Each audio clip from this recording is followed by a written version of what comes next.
किसी ने बड़ी कमाल की बात कही है कि जिंदगी में पीछे देखो और अब तक के लिए प्रभु का धन्यवाद करो, और जीवन में आगे देखो और प्रभु पर विश्वास रखो, क्योंकि इस क्षण आप ठीक वही हैं जहां प्रभु आपको रखना चाहते हैं। नमस्ते दोस्तों, स्वागत है आपका हमारे चैनल लाइफ थियोरी पर।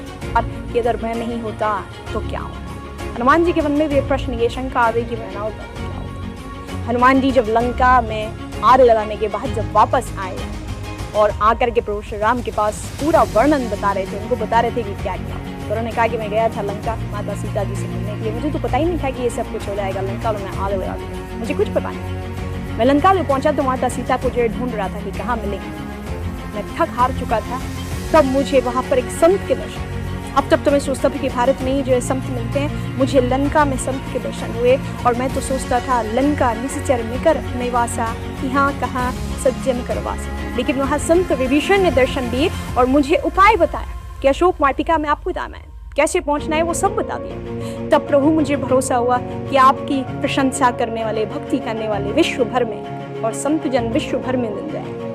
प्रभु जब मैं अशोक वाटिका में पहुंचा और वृक्ष पर बैठ करके प्रतीक्षा कर रहा था कि किस तरीके से संवाद करूंगा, क्या बताऊंगा माता सीता को, कैसे भेंट होगी, कैसे आपका संदेश पहुंचाऊंगा, तभी वहां पर रावण ने प्रवेश किया। रावण अपनी तलवार लेकर के आया और बड़ा क्रोध में था। रावण वो तलवार जो था वो लेकर के माता सीता की तरफ दौड़ा।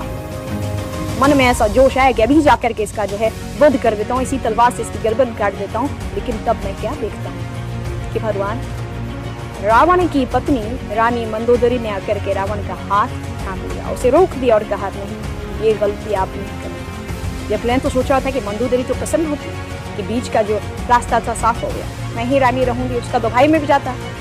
लेकिन मंदोदरी ने रावण का हाथ थाम लिया, कहा, नहीं, आप ऐसा नहीं कर सकते। मैं तब सोच रहा था कि मैं नहीं होता तो क्या होता, लेकिन मंदोदरी ने आकर के एक सबसे बड़ा संदेश दिया कि तुम नहीं होते तब भी यहाँ माता सीता की रक्षा हो जाती।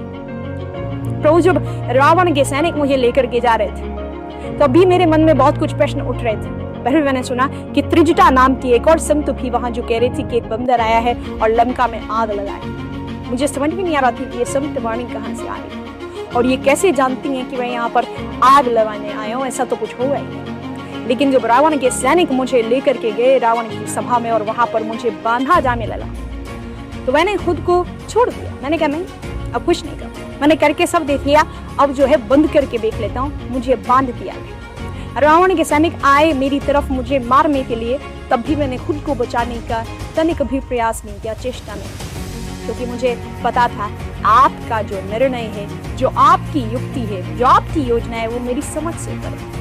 अभी मैं क्या देखता हूँ कि विभीषण जो है वो अपने सिंहासन से उठते हैं और कहते हैं कि दूत को मारना अनीति है। तो अपने आसन से उठ करके जो है सबको चौंका देते हैं, समझा देते हैं, मुझे मारा नहीं जाता, मेरी रक्षा हो जाती है। कौन रक्षा करता है? रावण का भाई। रावण की पत्नी माता सीता की रक्षा करती है, रावण का भाई मेरी रक्षा करता है। और मुझे समझ में आता है कि मैं नहीं होता तो क्या होगा, तब भी सब कुछ ठीक होता है। और प्रभु आश्चर्य तब हुआ जब रावण ने आदेश दिया अपनी सेना को, सैनिकों को, कि इस बंदर की पूंछ में कपड़ा बांध करके, तेल डाल करके, घी डाल करके आग लगा दो। तब मुझे समझ में आया कि वो संतवाणी त्रिजटा जी ने क्यों कहा था कि एक बंदर आया है जो पूरी लंका जला दे। मैं तो जलाना ही नहीं चाहता था। मुझे कहाँ पता था कि कपड़ा कहाँ मिलेगा, तेल कहाँ मिलेगा, आग कहाँ से लाऊंगा, क्या करूँगा, मुझे कुछ समझ नहीं। लेकिन प्रभु मैंने उस दिन समझ लिया कि आपको जो कार्य कराना होता है, आप वो कार्य रावण से भी करा लेते हैं, तो मैं तो वो कार्य कर देती। बहुत छोटी सी कथा है, बहुत छोटा सा रामायण का प्रसंग है जो आंखें खोल देता है और बताता है कि कई लोग जो सोचने लगते हैं कि मैं नहीं होता तो क्या होता, मैं ना होता तो पता नहीं क्या होता।